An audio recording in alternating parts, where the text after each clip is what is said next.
Hello and welcome to the web exclusive demo for my craft studio Buttercup Farm.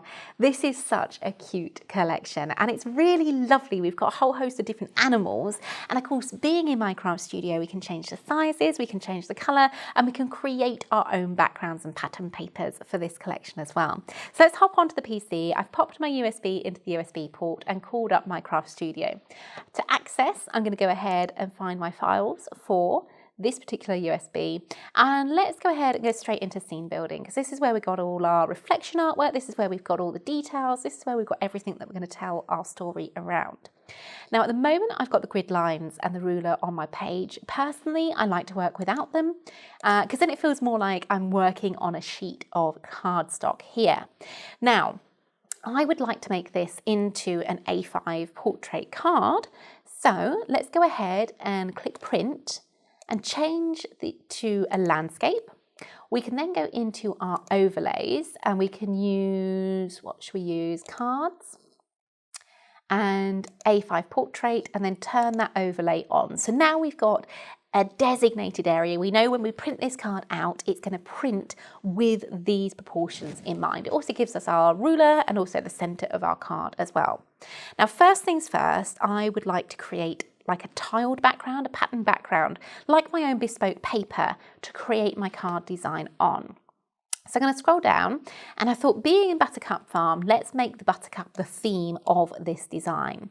So I'm going to go ahead and scroll that size down using the banding boxes around, just squeezing that down until it's just a little bit smaller. Then we can go into home and choose to tile that so it's a repeat pattern. You notice how the boxes around that little design changed.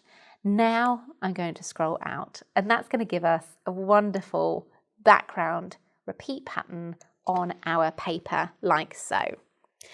This is obviously going to be on this side of the card, so we can drag and drop it until it sits and just squeeze those designs over so they go completely over the edges of the card, just like so.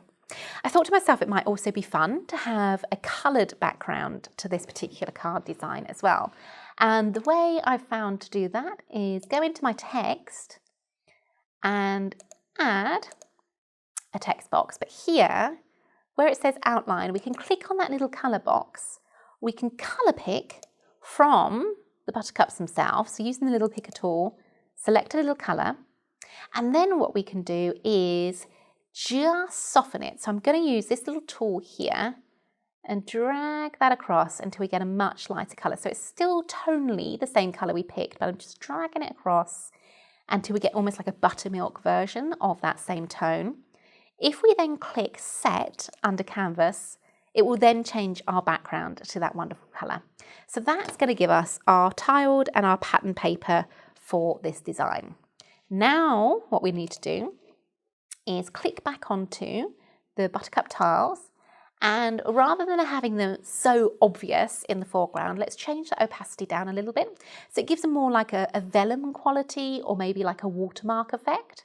Something like around 60, 65 opacity on this is perfect. So they're there, but they're not taking over the whole of the card.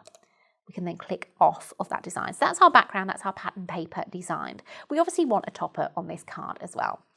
So let's go ahead and go back into our home and into our files. And one of the gorgeous designs within this is your Buttercup Farm scene. I'm going to drag that down into my workplace, and this time around, rather than using it as a rectangle or a square, we're going to digital punch and choose just a portion of that as a circle. There's always something so soft about circles. They feel more feminine and more detailed. So I'm going to use the banding boxes just to select an area of this little pattern like so, just using those corner boxes just to squeeze it out. And just here, I'm lining the edge of the wall just up with the edge of the circle. From here, we can choose to keep the inner and delete away the punch and that's going to give us a fab topper to the design. Again, just dragging and dropping that into place. Now, because we're working with the larger elements, I'm keeping scrolled out. There's nothing here that I need to go in and see the key details at the moment. But of course, when we get into more detailed work, we can scroll in using the little magnifier at the bottom here as well. Next up, let's choose to soften those edges. So almost like giving it a little distressed feel to the edges here. If I scroll in, you'll be able to see this effect as we do it. Let's get that circle central. We've got the circle selected, and on soft edges, in effect, we've got the choice to add soft edges in a circle. If we just dial that up, you see how that's coming in and giving you a really nice soft kind of just little, almost like a vintage look to your edge here. So let's just dial that up to around about maybe 55, even 60 again on that to give you that lovely soft finish. We can frame our background as well. So let's look to what we would like to frame this with. I'm thinking the Buttercups again, but we do have different colorways on the Minecraft Studio. And here we do have one little Buttercup which just has a small little stem on it, which may make the ideal icon or embellishment to create a motif and a wreath from. So let's go ahead and snip that out. We'll click on our scissors tool and the boxes change. We can scroll right in to see the detailing of what we're working with and choose to come around and just snip that little stalk away. Because the rest of it is open, we can then choose just to take our scissor tool around, snipping around the edges. We don't have to be precise with this because it is just that little head that we want. We scroll back out. At the bottom, we can choose to keep the inner, and look, that leaves us with just the little head of the floral there. So I'm going to scroll back out, and then let's go ahead and position that floral and repeat it around the edge of our circle design. Let's not change the orientation of it. Let's keep it as a simple wreath, just going around that whole circle. Let's copy and paste. Whenever you copy and paste, it will lay it down on top of the previous one. So there, we can take it sort of north, south, east and west, copy, paste, and then bring it over to the edge as well. I'm going to scroll out a little bit just so I can see the whole of the circle that we're working with, and paste. Oops. Paste from the bottom there. And that gives us our little points, if you like, on the compass. We're then going to fill the rest of that design. Now, the nice thing about working in this kind of idea with a wreath is you don't have to be too precise with placement. Giving it a more of organic feel makes it feel more real. So just going around, pasting and filling in all the way around this wreath, just like so. Paste, let's fill in, paste and fill in. You kind of want them overlapping, gives you that nice sort of quality to it. It makes it feel like a really full wreath design. Bringing the two down to fill that little section as well. Copy and paste and bring that like so. So we're going to repeat that process all the way around. It might be that you want to select them all and just repeat, copy, and then place them down and change the orientation of them. But for something really simple, it's easy just to copy and paste and take those little florals into this little realm here. It might need to be that you squidge them up a little bit just so they all fit in, layered across one another. Now you see here, it's going a little bit higgledy-piggledy again. It doesn't really matter. It all adds into that more organic feel of the card design. And each one overlapping. Each time you can press copy and paste, it will copy and then paste on top of the last flower that you placed. Just keeping that going all the way around that little circle.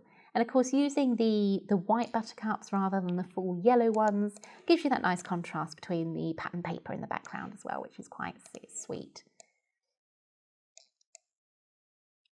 Just making sure we follow the line of the circle, adjusting if we need to, that's absolutely fine. And copy and paste.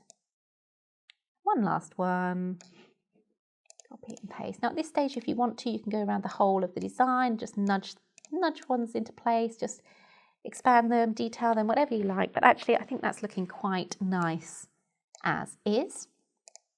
Let's now add in our little characters and our more detailing. So to the side, let's go in with a larger version of that buttercup, but let's stretch it, let's make it bigger, let's make it more prominent. Again, overlapping the wreath, overlapping the wonderful artwork we've got in the background there is perfect. Maybe we want to layer with some of the other wildflowers to give you a nice little bit of texture to the foreground. Again, just making sure when it comes to placement, we are being mindful of where the stalks end, and we just finish it so you've got that nice sort of detailing in amongst the flowers there, nothing sort of overhanging or distracting on the eye. Next up, oh my goodness, our little moo cow, he just has to feature, doesn't he? Isn't he just adorable? But I want him nestled in the florals. I want him facing the other direction, looking across the card. So let's choose to flip him horizontally. Now he's looking out across the card. Let's change his size a little bit and have him just sitting amongst those flowers. Again, it's not about perspective, it's just about building this kind of idea in this story. He needs a few little friends, so I thought what better than one of the cockerels, but again, I want the cockerel facing into the card. So let's flip him horizontally as well. And of course, size him down so he makes sense against the size of our little cow there. Tuck him in, it almost looks like he's going in for a little cuddle. Maybe they're best friends perhaps. And let's bring in a few more. So we've got the lovely little hens here as well. Let's, of course, then flip those. These are going to be used to balance on the other side of the card just here. Let's scale those down so they sit within the same proportions and it all makes sense. But it gives you a little bit of detailing just to balance the other side of the card. Let's line them up so they sit in the same sort of orientation as the cockerel there. Let's just scroll in and check how that wreath is looking. Make sure we're happy with the florals as well. Yeah, that's all sitting nicely. Those are sitting, his little foot is tucked over his foot, so that all works together as well. Let's just scroll out so you can see the whole of the card. And of course, take that overlay off. And then we can go ahead and print. And once you print out, of course, print on something like your premium pure print paper, for example, to get a nice vibrant colour to your finish. Score down that centre. And there you've got your finished Minecraft Studio using the Buttercup Farm detailings just like so. I love how that tiled background works as your pattern paper, of course, choosing that canvas design and then detailing with that topper and our characters as well. Thank you very much for joining me for today's demo, and I look forward to seeing you very, very soon. If you would like to see more from Highlight Crafts, make sure you click the like button. Subscribe by clicking the subscribe button below and click the bell icon to receive notifications on all our future content. You can also click here to see our latest video or click here to see more videos like this one.